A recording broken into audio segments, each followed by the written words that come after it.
सद्गुरु सखाराम महाराज राम कृष्ण हरी।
वाहिन तुला भवानी आई रोडगा वाहिन तुला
भवानी आई रोडगा वाहीन तुला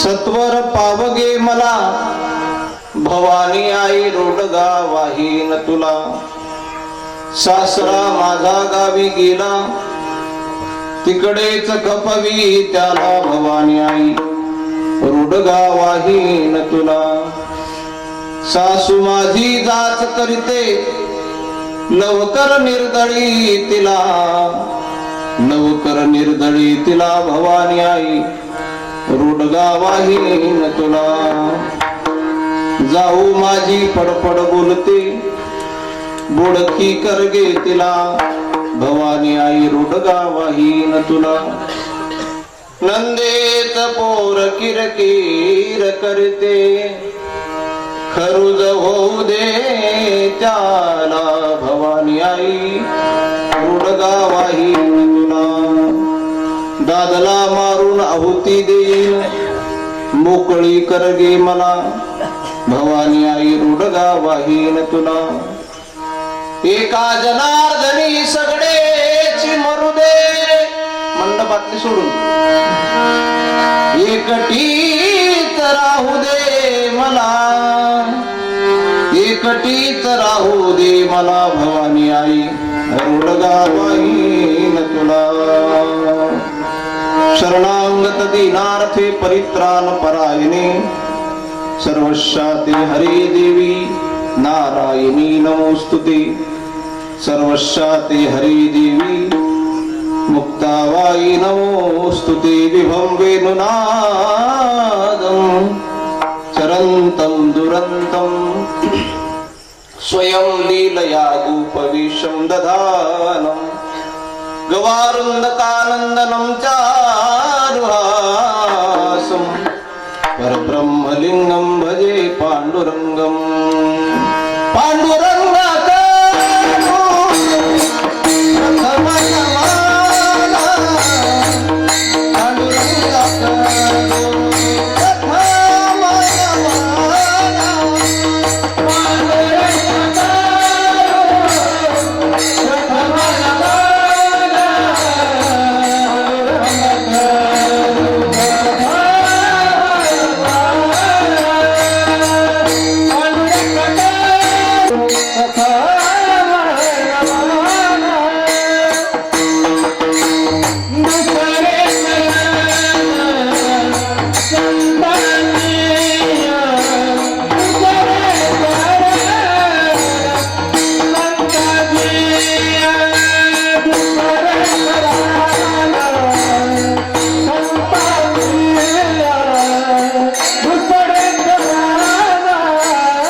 दुसरे चरण संतांच्या त्यांच्या कृपादाने कथेचा विस्तार बाबाजी सद्गुरुदास तुका ज्ञानेश भगवान विष्णू निवृत्तीर भगवान हरहा सोपान भगवान ब्रह्मा मुक्ताख्या ब्रह्मचित्कला नमो ज्ञानेश्वरा निवृत्ती उदारा सोपान देवा मुक्ताबाई नमो त्रिभुवन पावनी आद्यत्रे जननी देवाची आता विनो वाग्विलासिनी जे चातुर्यार्थ कला कामिनी ते श्री शारदे विश्वमोहिनी नमिलिम्या देवा तुझी गणेशु सकलार्थमती प्रकाश म्हणे निवृत्तीदास अवधारी तुझी जयांची केली स्मरण होय सकळ विद्यांचा अधिकरण तेची वंदू श्री चरण श्री गुरूंचे ते नमस्कारुनियाता अतुलित बलधामं हेम शैलाभदेहं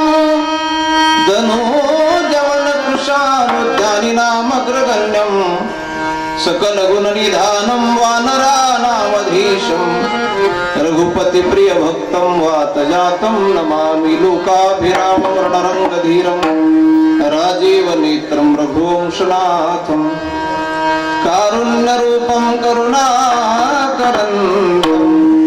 श्रीरामचन्द्रं शरणं प्रपद्ये नमो सद्गुरु तुकया ज्ञानदीपा नमो सद्गुरु सच्चिदानंद रूपा नमो सद्गुरु भक्त कल्याणमूर्ती नमो सद्गुरु भास्करा पूर्ण कीर्ते सखाराम सखाराम नित्य स्मरता भवभय हरे मिळे सायुज्यता अनाथा जीवांच्या कैवल्य धामा नमस्कार माझा सद्गुरु सखारामा सेवे लागी सेवक झालो तुमच्या लागलो निज चरणा अहो स्वामी तुकया देवा यावरी न करावा अभेर अनादि निर्गुण प्रकट विभावानी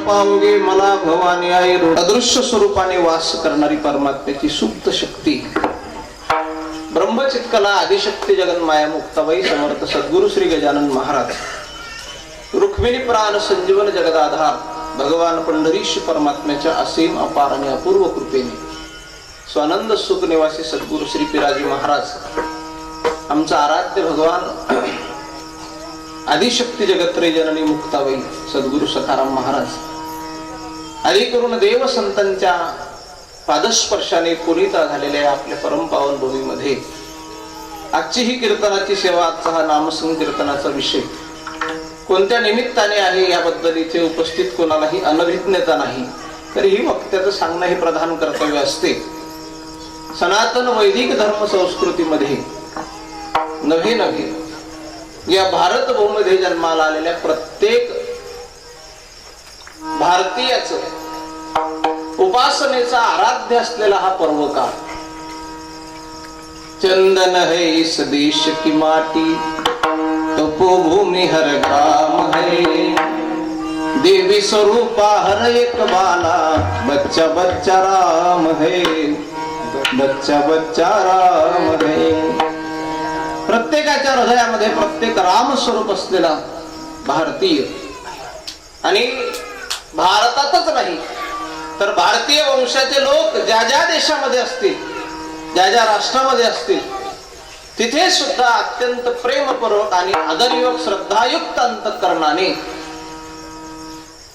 प्रत्येक गोष्टी करता ऊर्जेची गरज आहे आपल्याला जगण्याकरता ऊर्जेची गरज आहे या लाईटला ऊर्जेची गरज आहे या विश्वातील सर्व सत्ता ही ऊर्जेच्या अधीन आहे आणि ऊर्जा शब्दाचा अर्थ आहे शक्ती आणि ऊर्जा प्रत्येकाला अत्यावश्यक असल्यामुळे शक्तीची उपासना सनातन वैदिक धर्म संस्कृतीमध्ये सूर्य शक्ती गणपती शिव आणि विष्णू ही देव पंचायतनं सांगितली या देव पंचायतनामध्ये आता सध्या चालू असलेला शारदीय नवरात्र उत्सव चैत्र शुद्ध प्रतिपदा अश्विन शुक्ल प्रतिपदा ते अश्विन शुक्ल दशमी पर्यंत नवमी पर्यंत दशमीला दसऱ्याच्या नंतर हा उत्सवाची सांगता होते संबंध भारत भूमीमध्ये चालू असलेला उत्सव आपल्याही गावामध्ये मोठ्या आनंदाने उल्हासाने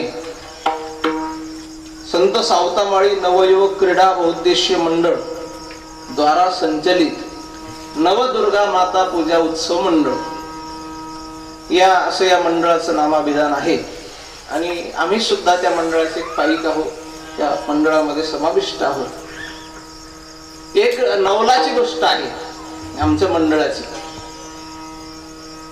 बहुतेक ठिकाणी तरुण वर्गाचा आग्रह असतो आणि दुर्गादेवीचं मंडळ असेल गणपतीचं मंडळ असेल त्या मंडळात शक्यतोवर जो वर्ग आहे, मग त्याच्यातला अध्यक्ष, उपाध्यक्ष, सचिव सगळे, त्याच्यातला एकही कोणी पोक्त माणूस नसतो. मग ते मंडळ गणपतीचं असेल किंवा दुर्गा देवीचं असेल. अपवादात्मक एखाद्या ठिकाणी मोठी माणसं त्याच्यामध्ये समाविष्ट होतात. पण बहुधा आपण जर दृष्टिकोन टाकला तर बहुतेक ठिकाणी सगळे 18 ते 25 या दरम्यानच्या वयातली सगळी मुलं. पण आमच्या मंडळाचं कौतुक करावं तेवढं कमी आहे. बाकीचे सगळे बहुतेक या वयातल्या सगळ्या मुलांचा कल असतो की काहीतरी दुसरा वेगळा कार्यक्रम ठेवू, थोडं रंगीत संगीत कार्यक्रम होऊन जाऊ देऊन, होऊ द्या खर्च, असा मानस आमच्या मंडळाच्या डोळ्यामध्ये नाही. तर ही सगळी लहान लहान बाल गोपाल मंडळी, सवंगडी 9 दिवस एका मायेच्या लेकरासारखे इथे राबतात, 9 दिवस इथे कारभार सांभाळतात आणि स्वच्छता, समृद्धता आणि उपासना या सर्व बाबीचा विचार लक्षात घेऊन आपल्या धर्माचा उत्सव, आपल्या धर्माला गालबोट लागणार नाही, कुणी आपल्याकडे बोट वाकड करणार नाही, अशा प्रकारचा स्तुत्य आणि दृष्ट लागावा असा सोहळा ही आमची मंडळी साजरी करते. म्हणून त्यांना धन्यवाद द्यावे तेवढे कमी आहे. त्यांच्याकरता एकदा टाळ्या वाजवा. असा हा उपक्रम आहे. आणि या उपक्रमामध्ये आजची ही कीर्तन सेवा आई जगदंबेच्या समोर समर्पित करण्याचा सुयोग आहे. या सेवेकरता उपस्थित सर्व महाराज मंडळी, भगवान महाराज असतील, आमचे निवृत्ती दादा, ज्ञानदेव पाटील, दीपक मामा, भजनी मंडळी, विठू महाराज, मधुसूदन, संदीप महाराज, सतीश महाराज, अविनाश भाऊ आणि आमचे दोनही बंधू, बसलेल्यात आणखी कोणी महाराज मंडळी असतील, अध्यक्ष, उपाध्यक्ष, सगळे सर्वांच्या चरणी व्यासगादीवरून, नारदाच्या गादीवरून साष्टांग प्रणिपात करतो. गडबड अशी झाली की कॅमेऱ्याच्या फोकसमुळे मला तुमचे कोणाचे चेहरे दिसत नाही. सगळ्यांचं ओळखीचं आहे, सगळे माझ्या ओळखीचे. कुठल्याही कार्यक्रमाला प्रसंगावधान फार महत्वाचं असते. नाही तर प्रसंग असतो एक आणि चिंतन चालते दुसरं. काही माणसांचं बोलणं हे कशावरही सुरू होऊ द्या, त्यांचा जो मूळ मुद्दा आहे त्या मुद्द्यावरती जातात. आता सध्या त्या गोष्टीला उधाण येईल या 10-5 दिवसामध्ये. म्हणजे भाषण कुठलंही असू द्या, एकदा त्या मुद्द्यावरती जाणार म्हणजे जाणार. तसं प्रत्येकाचा, ज्याला आपण म्हणतो प्रत्येकाचा तो मूळ मुद्दा असतो, तसं कुठल्या प्रसंगाचं कीर्तन आहे, त्या प्रसंगाचं औचित्य काय आहे, त्या प्रसंगाला अनुरूप काय अभंग ठरेल. मग माझ्या दृष्टीने हा अभंग मला अनुरूप वाटला. या अभंगाचा जर आपण विचार केला, हा अभंग आहे शांती ब्रह्मसंत एकनाथ महाराजांचा. शांती ब्रह्मसंत एकनाथ महाराज ज्या काळामध्ये आपल्या महाराष्ट्रामध्ये अवतीर्ण झाले, त्या काळामध्ये देवगिरीचे राजे राजा रामदेवराय महाराज यांचा हा कालखंड 12वं शतक. त्या कालखंडामध्ये अनेक लोकांनी हिंदू धर्म निस्तेनाभूत व्हावा म्हणून अनेक इतरत्र परकीय मंडळींनी आपल्या धर्मावर आपली मंदिरं फोडण्यात आली, आपल्या माया बहिणींची आबरू लुटण्यात आली. याचा तात्पर्य भाव असा होता, हिंदू धर्म निस्तेनाभूत झाला पाहिजे. ही संस्कृती जगाच्या पाठीवर आतापर्यंत कुणाच्याही पुढे झुकली नाही, सद्यस्थितीला झुकत नाही, मला वाटते येणाऱ्या काळातही झुकणार नाही. ही संस्कृती का झुकत नाही, ती झुकायलाच पाहिजे याचा प्रयत्न अनेक लोकांनी केला. मुघल असतील, पोर्तुगीज असतील, इंग्रज असतील, अनेक लोकांनी ही नेस्तेनाभूत करण्याचा प्रयत्न केला आणि जनमानस विखुरला गेला. भारतातले लोक फार लवकर विखुरतात.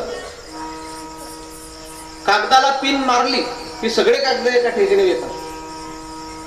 कागदाला पिन मारली की सगळे कागद एका ठिकाणी येतात आणि एका माणसाला पिन मारली की सगळे माणसं दूर दूर जातात. ही मराठी कळली तर फार चांगलं, नाही तर द्वादशीला भंडारा आहेच आपला. विठाला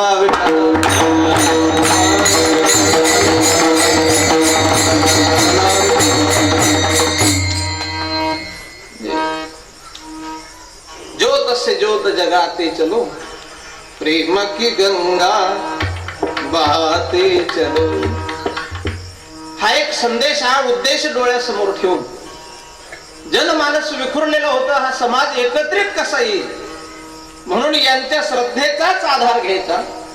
हे कोणत्या कोणत्या देवाची उपासना करतात त्यांच्या श्रद्धेचा आधार घ्यायचा, त्यांची भावना एका विशिष्ट मार्गावर आरूढ केली आणि एक काव्य निर्माण झालं, त्याचं नाव आहे भारूड. भावना ज्याच्यावर आरूढ आहे त्याला म्हणायचं भारूड. आणि असे अनेक भारूड प्रकरणामध्ये आहेत. भारुडामध्ये मग जोगी आहे ना आहे वगैरे वगैरे. काही रूपकात्मक अभंग लिहिले संतांनी. शांतीब्रह्म संत एकनाथ महाराजांनी भारूड हे काव्य सर्वात पहिल्यांदा कोणी लिहिलं तर नाथ महाराज. आणि नाथ महाराजांबद्दल आपण एक नेहमी ऐकतो की नाथ महाराज काय आहे, शांती ब्रह्म भानुदासाचे कोळी महाविष्णूचा अवतार, क्षेत्र प्रतिष्ठान नांदे गोदावरी तीर, वाळवारती स्वामी एकनाथा, तुमची नाम घेता हरिभवय चिंता, कावडीने पाणी ज्या घरी चक्र पाणी वाहे, अनन्य भक्ती भावे निळा वंदिताचे पायी. भगवान परमात्म्यांनी 12 वर्ष नाही 36 वर्ष ज्याच्या घरी काम केली. असे परमार्थामध्ये सुद्धा अति उंचीवर पोहोचलेले नाथ महाराज. एक यवन नाथ महाराजांच्या अंगावर 108 वेळेला थुंकला, तरीही यवन अंगावरी थुंकला, प्रसाद देवोनी मुक्त केला, यवन अंगावरी थुंकला. एक यवन महाराजांच्या अंगावर 108 वेळेला थुकला, तरीही महाराजांना राग आला नाही. आणि असे शांती ब्रह्म ज्यांना कुणीही राग आणू शकत नाही असे नाथ महाराज. ज्ञानोबारायाची ज्ञानेश्वरीची शुद्धीकरण ज्यांनी केलं त्यांनीच ज्ञानेश्वरीची ओवी शुद्ध केली. तैसे साच आणि मवाळ, मिथले आणि रसाळ, शब्द जैसे कल्लोळ अमृताचे. चांगलं बोलायला पाहिजे. आटो वे गोविंदानु आशा शंका प्रतारणु, हे संन्यासले अवगुणच या वाचा. विरोध वादू बळू प्राणिता पढाळू, उपहासू छळू वर्म स्पर्शू. कुणाच्या वर्माला लागेल असं बोलायचं नाही. सत्यच असलं पाहिजे, पण ते मवाळ असलं पाहिजे. साच आणि मवाळ कमी बोललं गेलं पाहिजे. काही माणसं बोलायला लागले की असं वाटतं याचं का बंद करायचं बटन पडलं का काय, इतके बोलत राहतात. नाथ महाराज एवढे शांतीचे सागर. चांगलं बोलायला शिकवणारे तेच. आणि मग त्याच नाथ महाराजांनी असं म्हणावं का, सासरा माझा गावी गेला तिकडेच कपवी त्याला, सासू माझी जाच करते लवकर निर्दाळी तिला, दादला मारून आहुती देईल, नंदेचं पोर किरकिर करते खरोज होऊ दे त्याला. हा अभंग त्याच नाथ महाराजांचा आहे. मग एवढे जर शांतीचे सागर आहेत हे असं कसं काय म्हणतात, विठाला विठाला.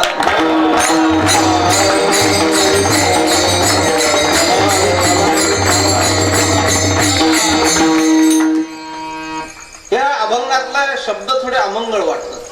नुसतं एखाद्याला मर म्हटलं ते मर सुद्धा आता सद्यस्थितीला सहन होत नाही. जगस्प्रेहे हास्पद एक सार्वभौम पद, न मरणे निर्विवाद जगा पडिये, आगा मर हा बोलन सहाती. मग एवढं जर हे आहे, मग नाथ महाराज या अभंगात अशी अमंगळ भाषा का वापरतात. तर ही भाषा दिसायला जरी आपल्याला अमंगळ आहे. एका सासूरवाणीचं, एका सासूरवासिनी स्त्रीचं अंतकरणातलं आत्मकथन नाथ महाराज या अभंगात वर्णन करतात. पहिला मुद्दा आहे ही स्त्री कोण. दुसरा एक मुद्दा आहे, नाथ महाराजांना हे माहिती होतं की नवरात्रात सगळ्या लोकांचे उपास असतात. सगळ्या म्हणायचं आपण. आता पहिले उपास कोण धरत याचं काही गणित लागत नव्हतं. आता उपास कोण कोण धरते असं गणित कशावर लावायचं. ज्याच्या पायात चप्पल नाही त्याचा समजा उपवास आहे. मला काल लक्षात आलं चप्पल का घालत नाही लोक नवरात्रात 9 दिवस. या देवी जवळून त्या देवी जवळ सगळे आरतीला जमले की कोणी कोणाची चप्पल नेऊ नये. काल गोंधळ झाला तर एका देवी जवळ हे यांना चला विनोदाचा भाग आहे, ती उपासना आहे. होईल तेवढं आपल्या जीवनात वर्ज्य करता येईल ते करायचं. बाकीचे सगळे दिवस आपल्याला भोग विलासात आहेच, पण हा एवढा नवरात्राचा कालखंड हा उपासनेचा कालखंड असतो. मग एवढा जर उपासनेचा कालखंड आहे आणि मग देवीच्या भक्तांचे जर उपवास आहे तर देवीला रोडगा कसं काय चालेल? हा एक महत्वाचा प्रश्न आहे. हे नाथ महाराजांना माहिती असूनही नाथ महाराजांनी जगदंबेला रोडगा वाहीन असं का म्हटलेलं आहे? हा दुसरा प्रश्न. नाथ महाराजांनी जी स्त्री सांगितली ती स्त्री नेमकी कोणती? आणि नाथ महाराज ज्या सासुरवासाचे वर्णन करतात तो सासुरवास नेमका कोणता? अशा अनेक प्रश्नांचं उत्तर देत देत आपल्याला अभंगाचा भाव प्रतिपादन करायचा आहे. जोपर्यंत कीर्तनाची आपली मर्यादित वेळ आहे तोपर्यंत सगळ्यांनी चेहरे प्रसन्न ठेवा. नाहीतर कधी कधी असं होते की ग्रामपंचायतीवरच दरोडा पडतो. समोरचेच माणसं असं होऊ नये आणि मी तुम्हाला झोपू देणार नाही इतकी मला गॅरंटी. आणि काही कशीही व्यवस्था असली तरी मला काही अडचण नाही. माझं नाव सदानंद आहे. जशा अवस्थेत असेल तसं आपण योग्य पद्धतीने असतो. हे महत्वाचं एक प्रतिपादन आहे. पहिला एक मुद्दा आहे की नाथ महाराज आधी करून सगळे संत या भूतलावर कशा करता आले. येथे उपकारासाठी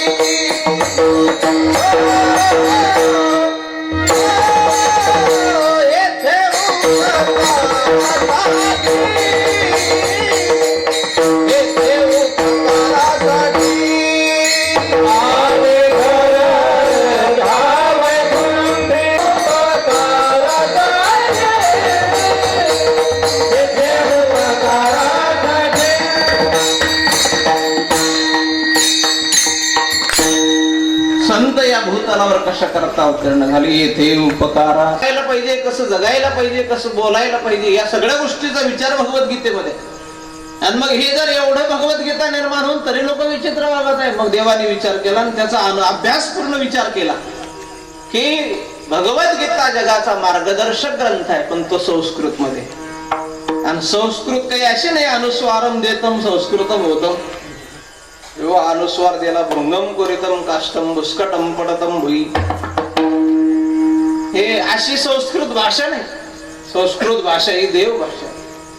अगदी कमी शब्दामध्ये फार मोठ्या अक्षरांचा उच्चार अगदी कमी शब्दामध्ये त्याच्यामध्ये बोलल्या जातो. ती भाषा आहे संस्कृत. ही संस्कृत भाषा सर्वसामान्य लोकांना कळेल त्याचं काही सांगता येत नाही. आपण मराठीतला हरिपाठ 2-3 वेळेला गडबड करतो. सत्वरा उच्चार प्रल्हाद बोलला आपल्या गावात नाही होत तसं. ज्ञानदेव म्हणे हरी जप करणे फुटले धरण प्रपंचात. महिला मंडळी बसल्या हरिपाठ घेत घेत की मोहते तसं. मी टाळकऱ्यांची आरती ऐकली. प्रगट गुह्य बोली विष्णू ब्रह्म्याचे चेले रामाच्या नादान पाय टेकत चाले आरती ज्ञान राजा.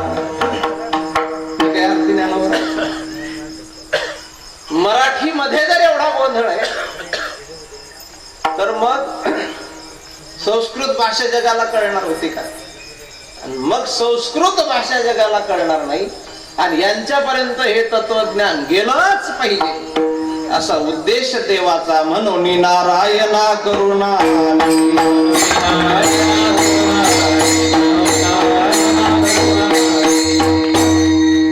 संस्कृत भाषा जगासी कळेना म्हणून नारायणा करुणाली तोची अवतार धरी अलंकापुरी. तेच देवाने ज्ञानोबारायाचा अवतार घेतला. अवतार पांडुरंग नाव ठेवले ज्ञानी. मला काय मुद्दा सांगायचा आहे. संतांचा अवतार कशा करताय तर कठीण तत्वज्ञान जे वेदाचं आहे शास्त्राचं आहे ते सर्वसामान्य लोकांना कळावं म्हणून सोपं करायचं. मग एवढा जर सोपं करण्याकरता साधू संतांचा अवतार आहे. जे सोपं करून सांगतात त्याला साधू म्हणतात आणि जे कठीण करून सांगतात त्याला पंडित म्हणतात. सोपी गोष्ट कठीण करून सांगायची. काही लोक सोपी गोष्ट कठीण करून सांगतात. म्हटलं का तुम्ही कीर्तनला आले नाही ते म्हणे मी कीर्तनाला घरातून बाहेर पडलो, आमच्या घराचा दरवाजा बंद केला आणि आमचं द्विचक्री वाहन आहे पेट्रोल इंधनावर चालणार. त्या इंधनाला खिशातली की त्या वाहनाची की काढली, त्याला की लावली आणि मग त्या वाहनावर सवार झालो.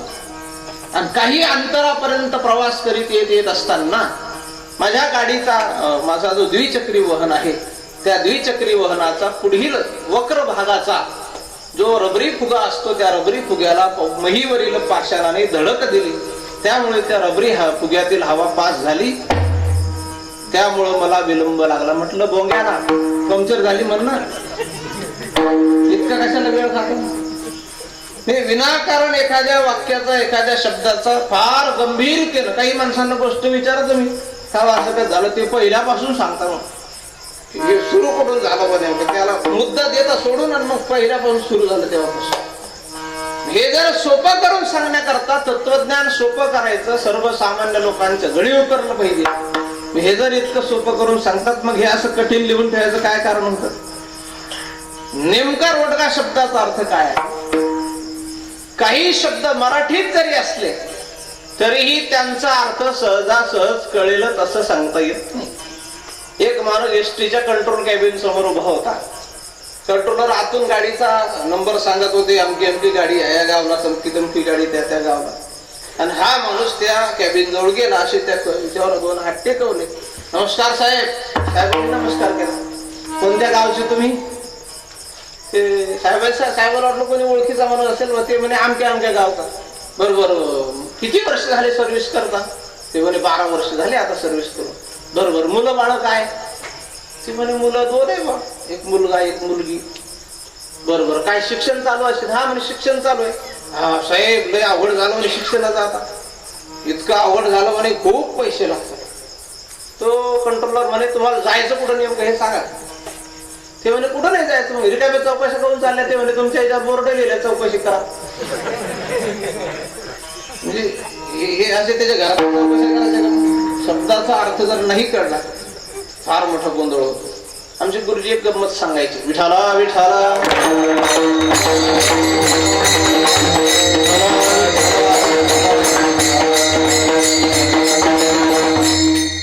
वानरास पुच्छ 3 हत्ती सदंत 6 श्रेयस वस्त्र नाही अश्वास शिंगे पहा.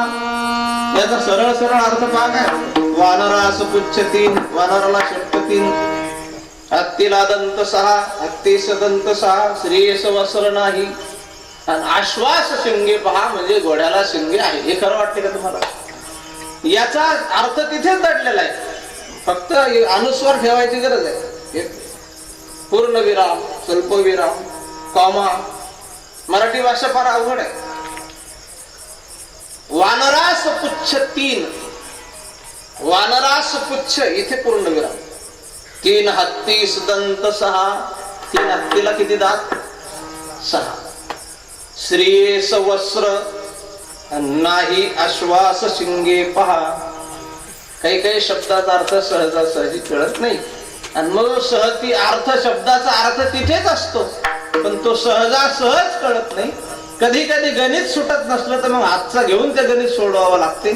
तसं हे अभंग रूपी गणित सुद्धा पुराणातला शास्त्रातला हातचा घ्यायचा, आपलं पुराणातलं हे आपलं कीर्तनातलं गणित सोडून घ्यायचं आणि आपली वेळ संपली की थांबायचं. विठाला विठाला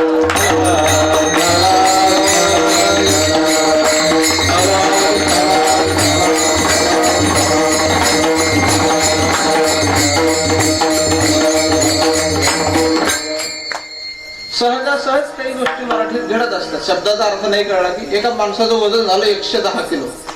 तो गेला डॉक्टर साहेबांकडे. नमस्कार डॉक्टर साहेब नमस्कार. बघा म्हणे हे वजन किती झालं, हे पोट केवढं झालं. ते म्हणे उभे राहा काट्यावर. ते काट्यावर उभे झाले तर काटाच मोडला. दवाखान्यातला काटा तो नाजूक राहतो. तर काट्याचा काटाने डोळे पांढरे केले असे. काट्यावर उभा झाला तुम्हाला 110 किलो वजन झालं. डॉक्टर साहेब मी जगेल का नाही म्हणे. तुम्ही मी सांगतो ते करा म्हणे. नक्की तुमचं वजन कमी झाल्याशिवाय राहणार. तुम्ही जेवण किती करता हे सांगा म्हणे पहिले. ते म्हणे काही नाही साहेब, सकाळी 6 पोळ्या खातो, 2 वाटी भात खातो आणि 1 वाटी भाजी खाते. संध्याकाळी ते म्हणे संध्याकाळी नाही, दुपारी तसं ते म्हणे. दुपारी 3-6 पोळ्या, 2 वाट्या भात आणि 1 वाटी भाजी. संध्याकाळचा बेत असाच. हा म्हणून तर तुमचं हे सगळं चक्रीकरण दाखवाय झालं म्हणजे असं. मला तुमचं म्हणजे तुमचे स्वतःचे पाय स्वतः दिसत नाही म्हटलं अवघड झालं म्हणे. याच्यावर उपाय काय? ते म्हणे उपाय एकच आहे, दुसरं काहीही औषध घ्यायचं कारण नाही. तुम्ही 6 पोळ्या खाताना मग 3च पोळ्या खा. 2 वाट्या भात खाताना मग 1च वाटी भात खा. 1 वाटी भाजी खाताना मग ते अर्धीच वाटी खा. हे जर केलं तर हेच तुमच्याकरता सगळ्यात मोठं औषध आहे. ते म्हणे हे जेवण झाल्यावर घ्यायचं का जेवणाच्या आधी घ्यायचं? डॉक्टर म्हणे तुमच्या गल्लीत वरोटा असेल कोणाकडे पाहून माझ्या डोक्यात घाला. शब्दाचा अर्थ सहज कळत नाही त्यावेळेला संत वाङ्मयातून शास्त्रातून मग नेमकं नाथ महाराजांना जो रोडगा सांगायचा तो रोडगा कोणता आहे? नवरात्रामध्ये हा रोडगा आपण जो भोजनाकरता वापरतो तो चालू शकत नाही. आणि नेमकं या अभंगामध्ये महिला मंडळांना आवडणारी गोष्ट सांगितली. प्रत्येक मातृवर्ग जो आहे, मातृवर्ग वंदनी यत्र नारेस्तु पूज्यन्ते रमन्ते तत्र देवतः. ज्या देशामध्ये गायीची पूजा होते, ज्या देशामध्ये नारीचा सन्मान होतो, त्या देशामध्ये देवाला सुद्धा अवतार घ्यावा वाटतो. इतना आदर इंसान तो क्या पत्थर भी पूजे जाते हैं, इतनी ममता है जहां नदियों को माता कहते हैं. यहाँ राम अभी तक है नर में, नारी में अभी तक सीता है. हे अजूनही या भारताचं वैभव आहे. आणि मग अशा पवित्र देशामध्ये राहणारा मातृवर्ग, त्या मातृवर्गाच्या आवडीची एक गोष्ट आहे माहेर. कितीही म्हातारी होऊ द्या महिला, तिच्या माहेरची गोष्ट निघली किती पोरांनी किती रुपयाचं पातळ आणू द्या, की पोराचं नाव कधीच घेणार नाही. माहेर वरून नुसतं ब्लाऊजचं पीस चांगलं येऊ द्या तरीही ते सगळ्या गल्लीत दाखवून हा डबा घेऊन गेला, हे पीस दिलं, महत्वाचं भावच आहे. याचा अर्थ तुम्हालाच माहेर आवडते असं नाही. मी 3 संतांची 3 प्रमाण आपल्या पुढे ठेवतो, त्यांनी सुद्धा माहेराचा पुरस्कार केला. जाई न गे माये तया पंढरपुरा, जाई न गे माये तया पंढरपुरा, जाई न गे माये तया पंढरपुरा, जाई न गे माये तया पंढरपुरा. भेट न माहेरा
माया आहे तिथे प्रेम आहे.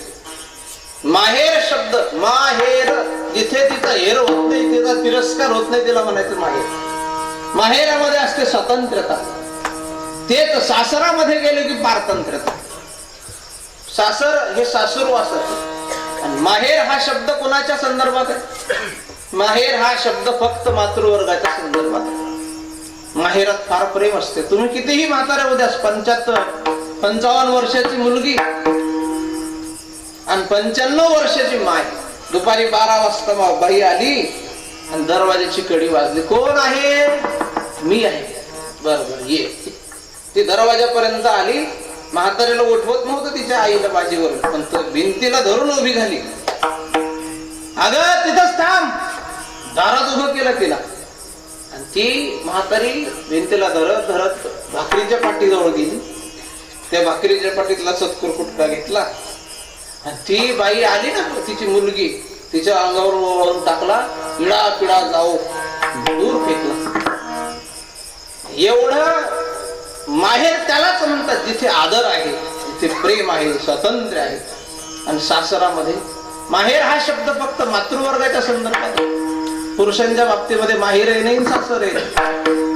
मग का हो, एखादा घर जवळ गेला तर मग असं काही म्हणत नाही कोणी, आमचा गडी नांदायला गेला. नांदायला जाणं हा शब्द कुणाच्या संदर्भात आहे? फक्त महिला वर्गाचा. माहेर या शब्दाचाच अर्थ आहे, तिथे माय आहे. आणि माय शब्दात किती प्रेम आहे पहा तुम्ही. माय म्हणता म्हणता ओठाला लागे ओठ, आत्या म्हणता म्हणता अंतर पडत मोठ. जीजी म्हणता म्हणता जीव घेतसे विसावा, सासू म्हणता म्हणता गेली तोंडातून हवा. तुम्ही घरी जाऊन करून पहा. सासू दोन्ही शब्द असे तोंड कोरडं करणारे, म्हणजे याचा अर्थ तिथे माया नाही. आणि सासू शब्दच असा आहे, सासू याच्याबद्दल फार विस्तार करायचा नाही. मग सर्वसामान्य प्रक्रिया अशी आहे की सासरामध्ये गांजलेली त्रस्त झालेली महिला ती आपली तक्रार कुणाजवळ करते तर आपल्या मायेजवळ करते, किंवा मला असं असं त्रास आहे, मला असं असं त्रास आहे. बरं, मग ह्या महिला वर्गाचा हा जो त्रास आहे, मग त्या महिला मंडळांना एखाद्या वेळेला इतका भयंकर त्रास होतो, इतका भयंकर त्रास होतो की तिच्या जीवाच्या वर होतो. मग ती आडावर जाऊन उभी होते. रॉकेल बंद झालं, बरं झालं. ती फक्त स्मशानभूमीत दुरून पेट्रोल फेकत जा.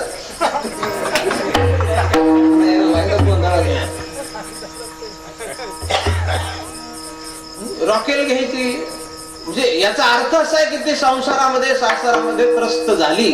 उबगले सासरी मला माहेरासी न्यावो. मुक्ताबाईचा अभंग फार गोड आहे. संसारामध्ये उबगली आणि सासू सासऱ्याचा त्रास मला भारी वगैरे वगैरे. आणि मग ती जेव्हा आत्महत्या करायला प्रवृत्त होते तेव्हा तिची मैत्रीण तिला भेटते. अगं थांब, आत्महत्या नको करू, मला माहिती आहे चांगला देवार आहे आपल्या जवळ एका ठिकाणचा, तिथे जाऊन आपण नवस करू, काहीतरी देवीला कबूल करू. हे सर्वसामान्य लोकांचं आपल्या हे असं आहे. मग कुठं पिंपळा देवीला, कुठं रेणुकाईला, ज्याची ज्याची जी कुलदेवता असेल त्या कुलदेवतेजवळ जाऊन नवस करण्याची पद्धत आपल्यामध्ये आहे. नवस केला तर तो फेडला गेला पाहिजे. आणि नवसाने बऱ्याच गोष्टी होतात हेही मान्य करावं लागेल. तसं सर्वसामान्य पद्धतीचा हा व्यवहार आहे, हे रूपक आहे. याच्यातून अर्थ काय काढायचा? मग आता या अभंगामध्ये गांजलेली स्त्री कोण? ती सासूरवासीन कोण? तर सासूरवासीन नुसतं स्त्रियाच आहे असं नाही. सासूरवासीन आपले सर्व जीव आहे. जन्मतापासून मरेपर्यंत त्याला दुःखच दुःख आहे. आणि या विकारांच्या ओळख्यामध्ये काम क्रोध लोभ शोनी पाठी लागले ओढाळ. देवाला असं अनेक संतांनी, सर्व संतांची प्रार्थना आहे. नवमास कष्टवीस 10व्याने प्रसूत झाली, हिताची कर्मजाड तुझी मान आड करी. जन्मदापासून मरेपर्यंत वारा मायेचा लागला आणि माया आली की दुःख येते.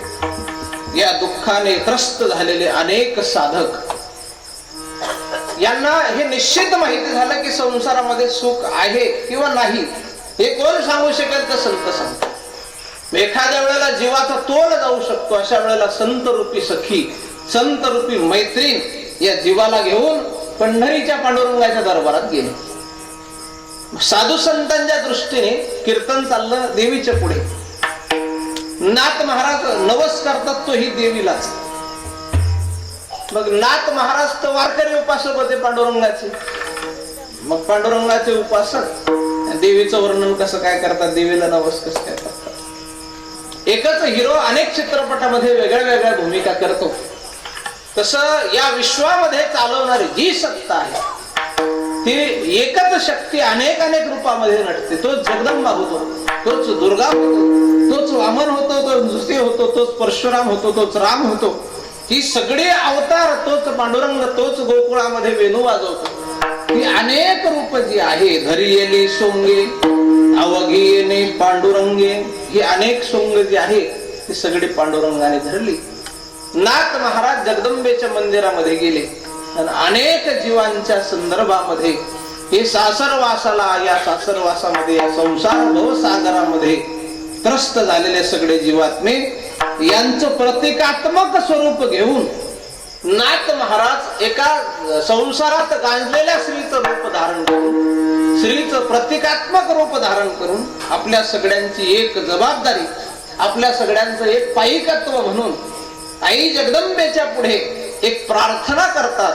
हे जगदंबे, हे आई भवानी, तू मला लवकरात लवकर पाव, मग मी तुला काय अर्पण करेन. सातबार पावगे मला भवानी आई रोजगावाई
एकदा मेलं की पुन्हा मरायचं कारण नाही. अशी काय साधना आहे?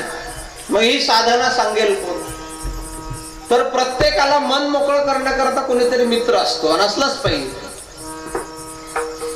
मग पुरुषांच्या बाबतीमध्ये मित्रत्व, स्त्रियांकडे मैत्री, मैत्रिणी असतात. पण मन मोकळं करताना कुणाजवळही करू नका बरं. एखादी मनातली गोष्ट कुणाजवळ सांगून, हा मी सहज मन मोकळं केलं, तुला काय माहिती माय, तू सहज मन मोकळं केलं, पण ती मोकळ्या मनानं 3 नंबर सगळ्या वार्डात सांगेल ना.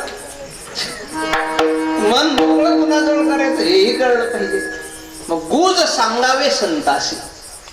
तुमच्यावर दुःख आलं, आपल्यावर दुःख आलं की एकतर साधूकडे सांगा, एकतर देवाकडे सांगा.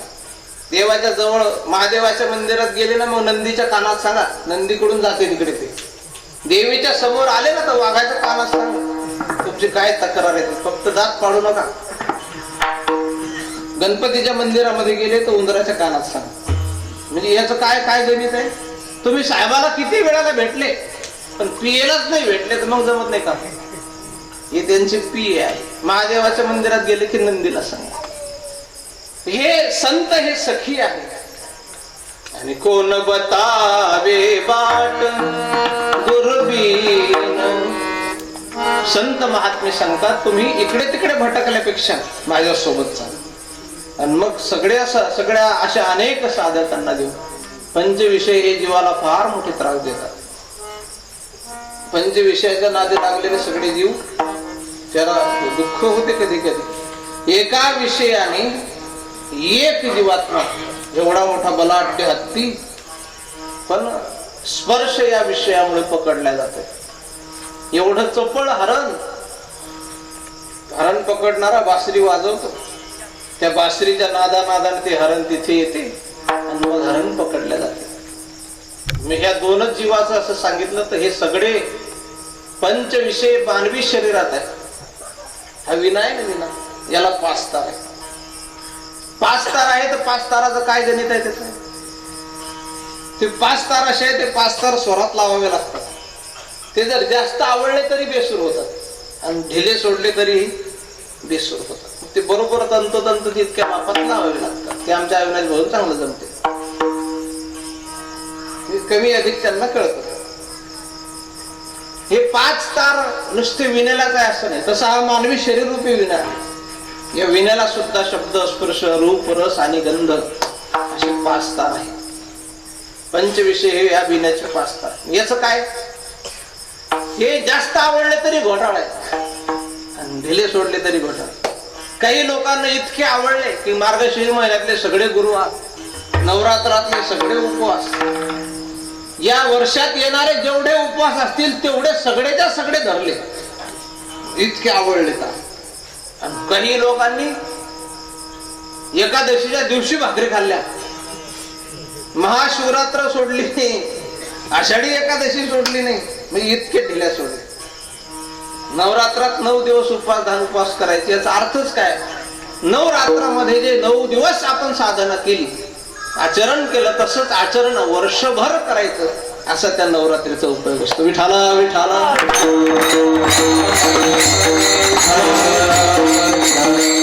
आणि ती संसारामध्ये गाजलेली श्री नाथ महाराजांच्या स्वरूपामध्ये, नाथ महाराज या मैत्रिणीला घेऊन जगदंबेच्या पुढे गेले आणि मग हे आई भवानी, मला भवानी शब्दाचा अर्थ आहे जी भवसागरातून तारून आणि, तिला म्हणायचं भवानी. आई भवानी तुझ्या कृपेने तारसी भक्ताला, अगाध महिमा तुझी माऊली वारी संकटाला. आई कृपा करी माझ्यावरी, लागवी तो रात सारी. आई गोंधळाला ये, गोंधळ मांडीला भवानी, गोंधळाला ये. भजन आमचा कैलास फार गोड म्हणायचं. विठाला विठाला.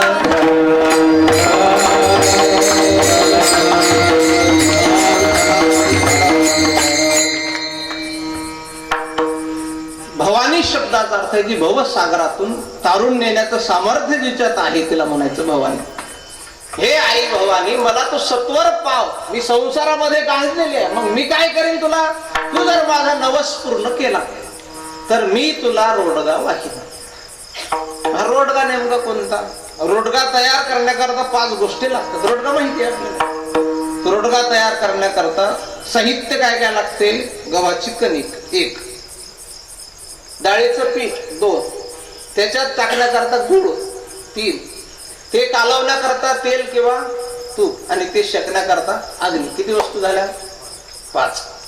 मग तो रोडगा तयार करण्याच्या अशा 5 गोष्टी लागतात. उदक अग्नी धान्य झाल्या घडी पाक.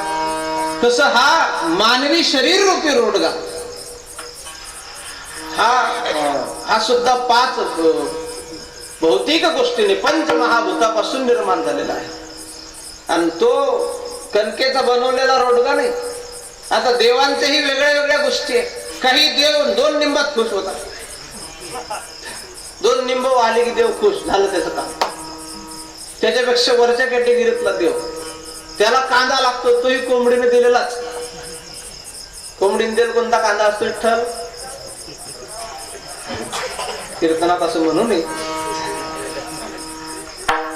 त्याच्यापेक्षा पुढचा देव, त्याच्यापेक्षा थोडी कॅटेगरी भारी, त्याला हे नाही चालत, त्याचं त्या कांद्यावर नाही भागत, त्याला मग बकरा लागतो. आमच्या संतांनी सांगितलं देवीच्या पुढे बकरा कापाच. कोणता बकरा कापा, काम क्रोध बकरा मारा, काम क्रोध बकरा मारा, काम क्रोध बकरा मारा, काम क्रोध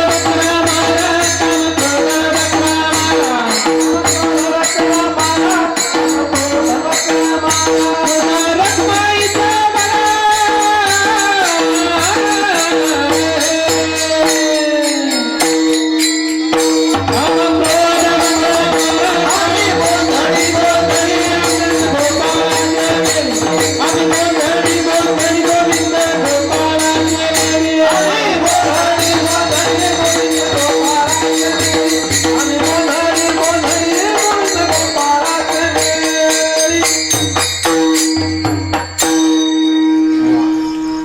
आम्ही गोंधळी गोंधळी. या अभंगामध्ये नाथ महाराजांनी सांगितलं काम क्रोध वकरा मारा. काही देव तर त्याच्यापेक्षा वरची कॅटेगरी, ते देहच मागतात. मग या देह समर्पित केल्याशिवाय तो देव प्रसन्न होत नाही. असा कोणता देव, हा मग विठोबा. तीच ही जगदंबा. देह समर्पी जे देवा, भार काहीच न घ्यावा होईल आघवा तुका म्हणे आनंद युक्ताहार विहार नेम इंद्रियासी सार नसावी बासर निद्रा बहु भाषण. देवाला दुसरं काही नको. मग हे आहे जगदंबे, मी हा देहरूपी पंच महाभूतापासून निर्माण झालेला हा देहरूपी रोडगास तुला अर्पण करील. म्हणून तू मला शब्द पहा काय, अर्पण केला असं नाही, अर्पण करते असंही नाही. मग वाहीन करीन आणि करीन वाहीन हे शब्द कसे असतात, ते आश्वासनाचे. पाहू नाही रामचंद्र भाऊ, करू. मग करू या शब्दामध्ये याच्या अगोदर काहीतरी असेल ना. मग कागबाई तुला जर जगदंबा प्रसन्न झाली, मी जर तू मला हा रोडगा अर्पण करणार. नाथ महाराजांच्या सोबत गेलेली जीवरूपी ही स्त्री देवीच्या समोर भवानीच्या समोर म्हणते सत्वर पावगे मला. सत्वर म्हणजे तात्काळ. तात्काळ का? माणसाला धन वैभव इस्टेट संपत्ती चांगलं घर गाडी बंगला हे कधी मिळावं? म्हातारा झाल्यावर मिळावं का तरुणपणात मिळावं? विठ्ठल महाराज कधी तरुणपणात का म्हातारपणात? नाही तर मग म्हातारपणात काय होते, घर भरलं तोंड धरलं, घरात खायला वाण नाही आणि कोणालाच काही चालत नाही. कोणाला हरभऱ्याची डाळ चालत नाही, कोणाला तुरीची डाळ चालत नाही, कोणाला मुगाची डाळ चालत नाही, कोणाला मसाला चालत नाही, कोणाला भात चालत नाही. म्हणजे घर भरलं तोंड धरलं. सगळ्या गावाचा हिशोब यांच्याच घरी, तरीही यांना खाऊ देत नाही. आम्ही मुक्ताईच्या दिंडीत होतो ना, ते जालन्याचा साखर कारखाना आहे बीडच्या जवळ. त्या साखर कारखान्याच्या मालकाच्या घरी आम्ही 10-5 महाराज मंडळी जेवायला. आम्हाला 10 प्रकारचे मिष्टान्न होते आणि तो घर मालक ताकात भाकर चुरून खात होता. म्हटलं का हो जिलेबी घ्या ना. ते म्हणे मला डॉक्टरने सांगितलं तुम्हाला जर वाचायचं असेल तर जिलेबीकडे पाहायचं सुद्धा नाही. काय तर दूरच. म्हणजे काय एवढं असूनही खाऊ देत नाही. विठाला विठाला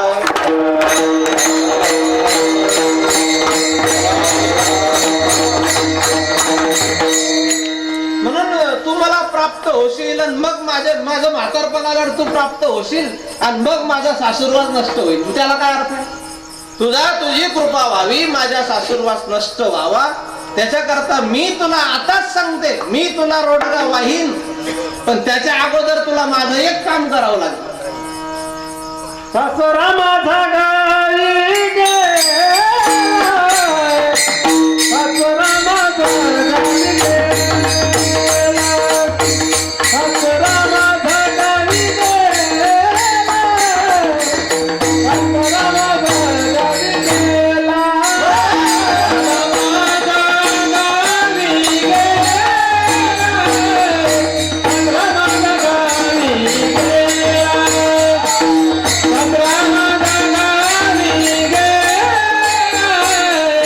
सासरा माझा गाई गेला.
संसारामध्ये गाजलेली श्री जीवरूपी श्री आपल्या संतरूपी सखी सोबत आई जगदंबेच्या मंदिरामध्ये गेली. आणि हे आई अगं एवढे रस्त्याची कामं चालली, इतके जोग धडाधड मारायला लागले, माझा सासराही तिकडेच गेलाय हायवे रोडला, तिकडच त्याला मार खपव, त्याला त्याचा फार त्रास आहे. मग सासरा तिकडे मारून टाकायचा. हे नाथ महाराजांचे इतके चांगले शब्द, एवढे चांगले बोलणारे महाराज असं कसं बोलले असतील. तर हा सासरा नेमका कोणता? दंभ सासरा सांगीन तू पात्रा, जोगवा नावाच्या अभंगामध्ये आहे ते. दंभ नावाचा सासरा. परमार्थामध्ये बाकीच्या काही गोष्टी आल्या किंवा नाही आल्या तरी काही हरकत नाही, पण दंभ आला की तो परमार्थाला फार घातक ठरतो. तुकाराम महाराज म्हणतात, कीर्तनाची वेळी लळे पळे रोळे, रडे पळे डोळे, आणि प्रेमे विन डोळे गळतात. बाहेर एक आणि आत एक असं असं वेगळं असतं. म्हणजे बाहेर जातो, आपल्याकडे म्हण आहे ना विदर्भामध्ये, दाखवायचे वेगळे खायचे, याला दांभिकपणा म्हणतात. की दिसायला तर माणूस परमार्थिक दिसतो, बा मोठा गंध, आणि अनेक लोकांचे पैसे कसे काय काढून खातो. हे वेगळं आणि ते वेगळं, याला दांभिकपणा म्हणतात. मी एका ठिकाणी कथा करत होतो, उन्हाळ्यामध्ये जरा दाढी वाढवली, 2-3 जण म्हटलं चांगली दिसते, तर मला म्हटलं ठीक आहे. आणि दाढी वाढवायचं गणित असं आहे, येत वडील जे ते करते. आता ह्या 5-6 वर्षात बहुतेक पोरांनी दाढ्या ठेवल्या. काही कालखंड अगोदर एक गोष्ट झाली होती, एक महिला पंतप्रधान झाल्या होत्या, त्यांनी केस कापले, तर बहुतेक महिलांनी केस कापले होते. मला नाम निर्देश नाही करायचा.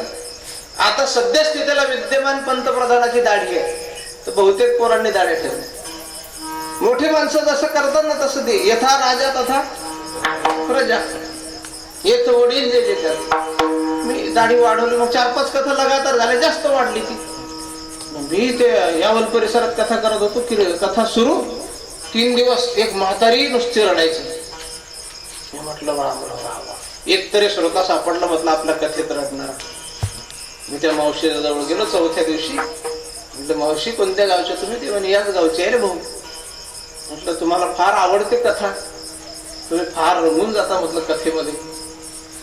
तसं काही नाही म्हणे भाऊ, तुला वाटते तसं तुझा भ्रम आहे बरे.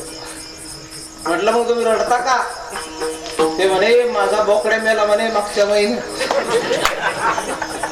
तुझ्या दाढीकडे पाहिलं तुम्ही मान अशी अशी आली, बोकड्याच माझ्या पुढे फिरतो.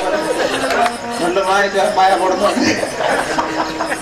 याला म्हणायचं हित व्हावे तरी, रामदास महाराज एक प्रमाण म्हणायचे, हित व्हावे तरी, हित व्हावे तरी, दंभ दुरी ठेवा,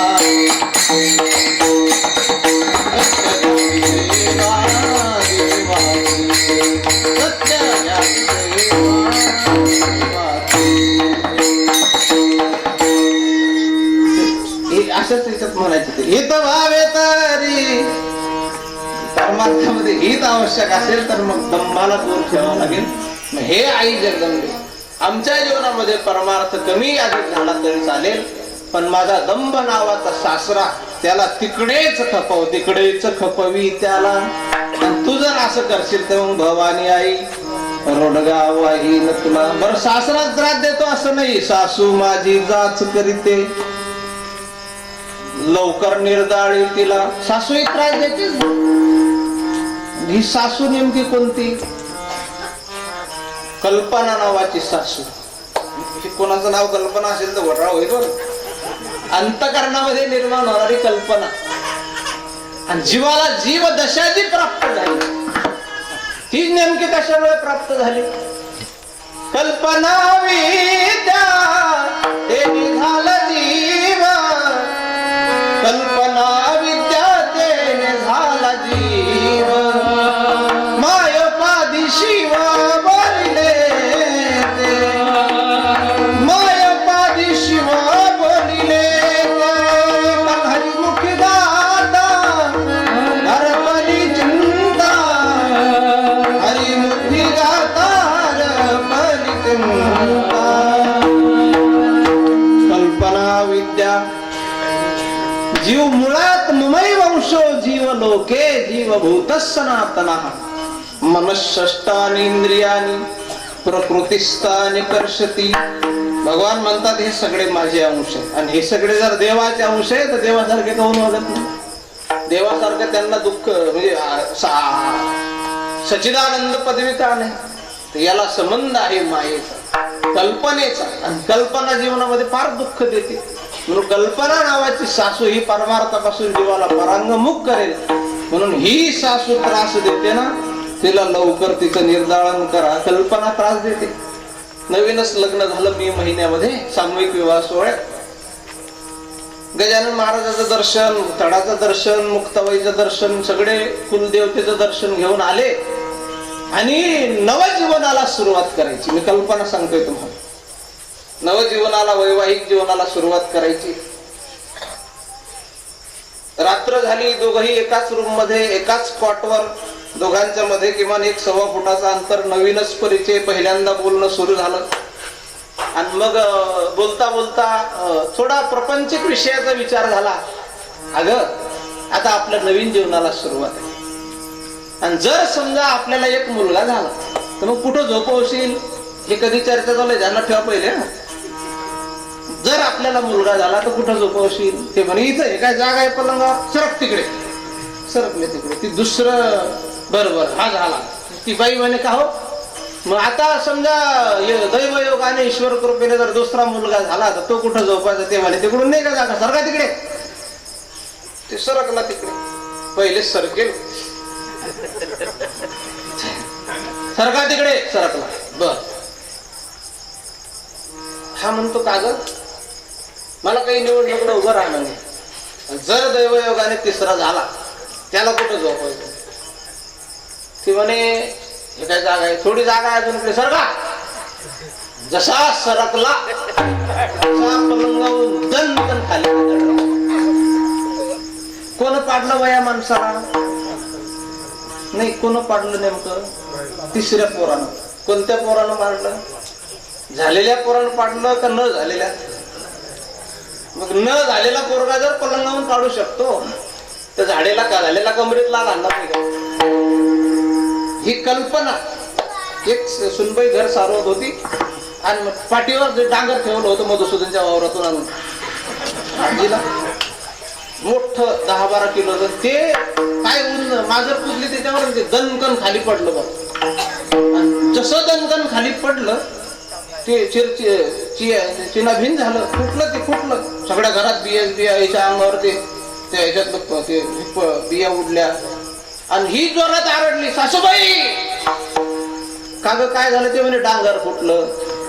फुटू दे म्हणे, ते काय फुटायचं, आणि आता नवरात्र चालू आहे म्हणे, काही वाटून देऊ म्हणे, थोडं थोडं थोडं थोडं. याला ओरडायला काय झालं? नाही, तसं नाही म्हणे, आता हे डांगर पडलं म्हणे. जर माझं मूल असतं, जर मला मूल झालं असतं आणि ते जर रांगण्यात आलं असतं, आणि त्या रांगणाऱ्या मुलाच्या अंगावर जर हे पडलं असतं तर मग मेलं नसतं का?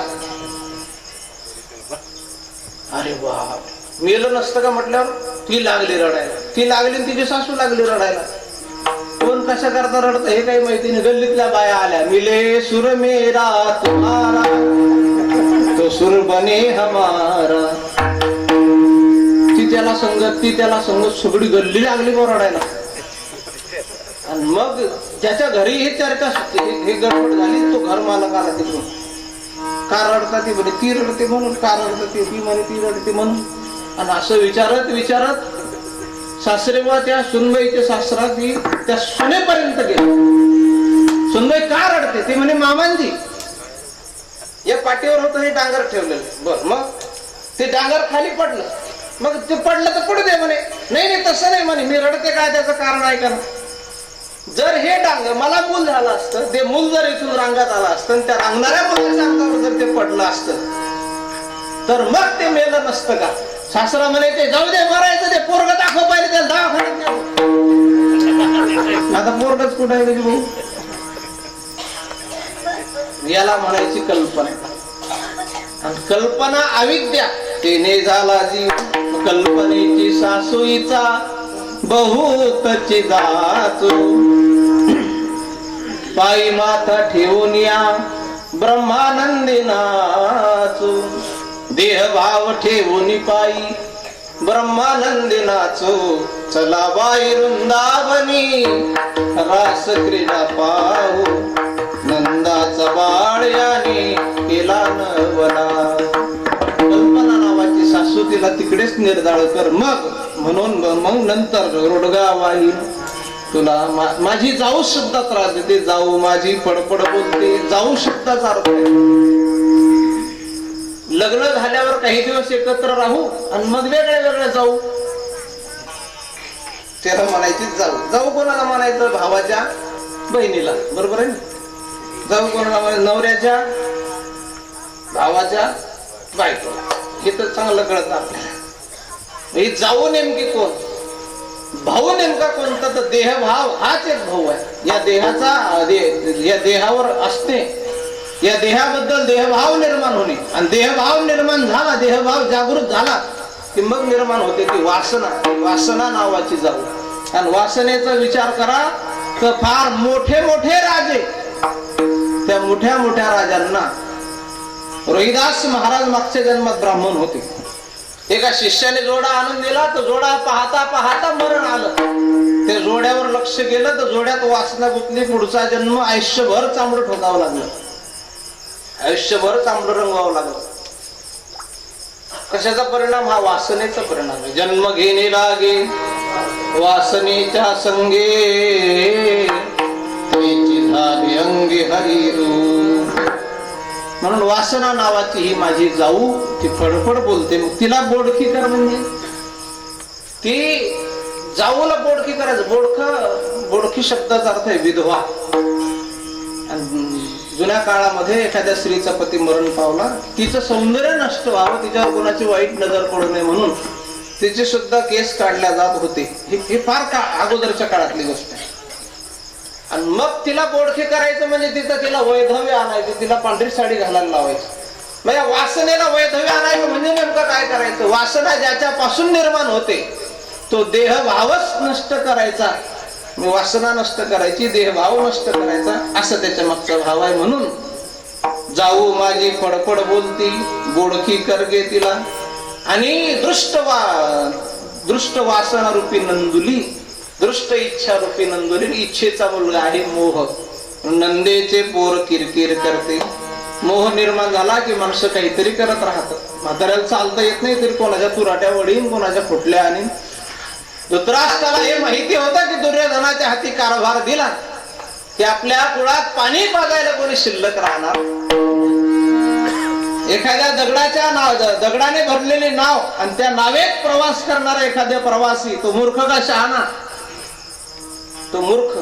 विदुर काकांनी सांगितलं होतं जसे दगडाची भरलेली नाव प्रवासाकरता हानिकारक आहे, ते केव्हाही बुडू शकते, तसं तुम्ही दुर्योधनाला राजगादी बसवण्याकरता इतरांचा सगळ्यांचा बळी देत आहात.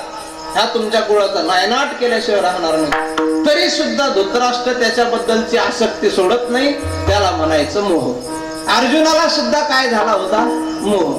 त्याच्याकरता भगवंताने सांगितली भगवद्गीता. म्हणून मोहरूपी जो इच्छेचा मुलगा आहे, इच्छारूपी नंदेचा मुलगा आहे मोहरूपी, तो जीवाला नेहमी त्रास देतो. म्हणून नंदेचं कारट किरकिर करते.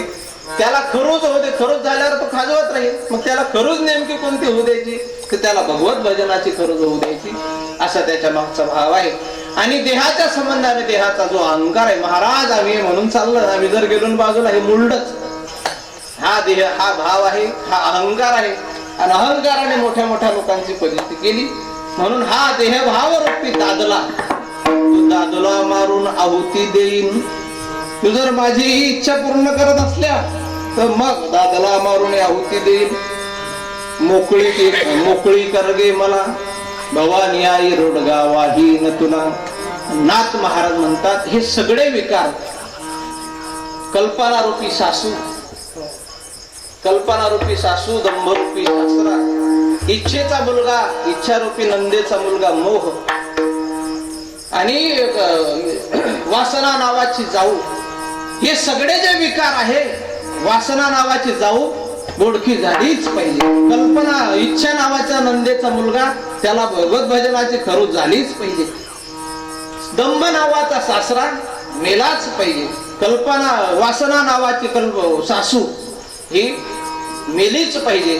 आणि हे सगळे गेले की देहाचा अहंकार ही गेला आणि अहंकार गेला की तो देवरूप झाला.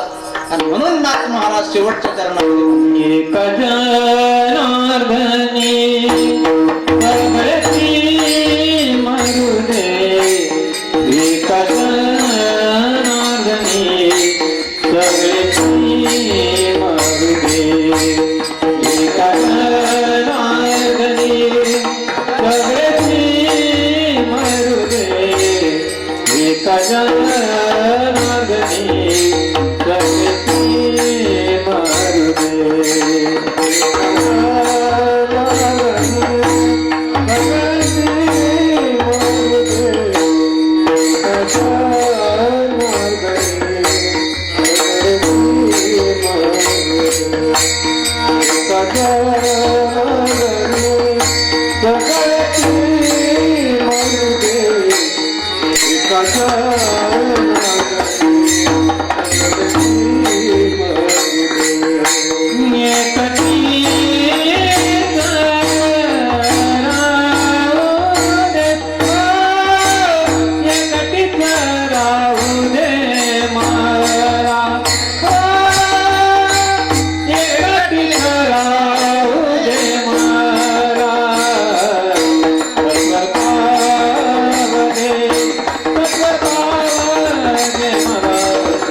अभंगाचा भावार्थ संपला. कूट प्रकरणातील भारूड प्रकरणातील अभंग आपण निवडून त्यावर माझ्या अल्पमतेनुसार विचार करण्याचा प्रयत्न केला. कीर्तनाची वेळ आपली 8 ते 10 होती. थोडा उशीर झाला, 10:30. थोडं एखादा मिनिट इकडे तिकडे झाला असेल. तुमच्या सर्वांच्या कृपा आशीर्वादाने तुम्ही आतापर्यंत दिलेल्या प्रेमास्तव माझे वडील आकाशवाणीवर जाऊन आले होते आणि तुमच्या आशीर्वादाने तुमच्या टीव्हीला दररोज जे कीर्तन दिसते ना, झी टॉकीज गजर कीर्तनाचा, ही जर कॅसेट आता सिलेक्ट झाली तर हे असं कीर्तन झी टॉकीजला दाखवण्यात येणार आहे. आणि दैवयोगाने हे असं जाऊ आपल्या धामणगावचं नाव फार मोठ्या उंचीवर जाणार आहे. एक मनात आनंद आहे की जो तरुण वर्ग तमाशाकडे वळणार आहे, की ज्यांची नेहमी धाव उन्हाळक्या करण्यामध्ये असते, त्यांनी कीर्तनाचा कार्यक्रम आयोजित करावा, हे त्यांच्याकरता एक फार मोठी गौरवाची गोष्ट आहे. मी एका शब्दात सांगितलं होतं त्यांना मागच्या वर्षी की चित्रपटाचं गाणं वाजवायचं नाही. त्यांनी माझा शब्द पाळला. बँडवाल्याला सुद्धा मिरवणुकीत सुद्धा चित्रपटाचं गाणं वाजवू दिलं. ही आणि माझं बालपणच या गल्लीमध्ये गेलं. परमार्थाची सुरुवात या गल्लीपासून आहे. आणि आई जगदंबेच्या समोर हा एक उपक्रम आहे. काय आपल्या गावाचं वैभव आहे. ही इकडून मुस्लिम मंडळी आहे, इथे हिंदू धर्माची मंडळी आहे. एवढा मोठा उत्सव आपण साजरा करतो. अजूनही कोण्या मुस्लिमाची तक्रार या परिसरात सप्ताही होत होता, इथे देवीचा उत्सव होतो. एवढ्या वर्षात मला कळतं तेव्हापासून आजपर्यंत कुठल्या मुस्लिम बांधवाची किंवा इतर धर्मीय लोकांची तक्रार आली नाही कि हमें तकलीफ हो रही, आवाज कम करो. गीता और कुरान ये हिंदू धर्म के 2 अंग हैं. हिंदू का धर्म ग्रंथ है गीता, मुस्लिमों का धर्म ग्रंथ है कुरान. गीता और कुरान कभी लड़ते नहीं. गीता और कुरान कभी लड़ते नहीं. लड़ते वही जो लोग हैं जो इन्हें पढ़ते नहीं. जे लोग याला वाचत नाही ते भानगडी करत राहतात. या कार्यक्रमाचा उद्देशच असा असतो, जातीय सलोखा. आचारसंहिता सुरू आहे, त्याचं नियमाचं पालन करावं लागते. मंडळाने वारकरी संप्रदायाला एक मोठं व्यासपीठ तयार करून दिलं. त्याबद्दल अध्यक्ष उपाध्यक्ष सर्वांचे आमच्या सर्व टीम तर्फे आभार. उपस्थित सर्व महाराज मंडळी, भगवान महाराज, विनेकरी महाराज, सगळ्यांची नावं घेणं शक्य नाही. सर्वांच्या चरणी प्रेमभाव व्यक्त करतो आणि हा मधुर आणि गोड आवाज तुमच्यापर्यंत पोचला. आमचे परमस्नेही उल्हास महाराज, त्यांचं कौतुक करावं तेवढं कमीच आहे. त्यांच्याकरता एकदा टाळ्या वाजवा, पण गोड आवाज दिला त्यांनी. असो, आई जगदंबेच्या चरणी हीच प्रार्थना करूया की आता महाराष्ट्रावर वरून राजाची काहीच कृपा होऊ देऊ नको. थोडाफार कापूस आलेला असेल तो येऊ दे मला घरात, आणि उर्वरित नवरात्राचा उत्सव हा जल्लोषात, आनंदात आणि उत्साहात जाऊ, हीच प्रभू चरणी प्रार्थना करूया. या ठिकाणी थांबूया. धन्यवाद. ज्ञानेश्वर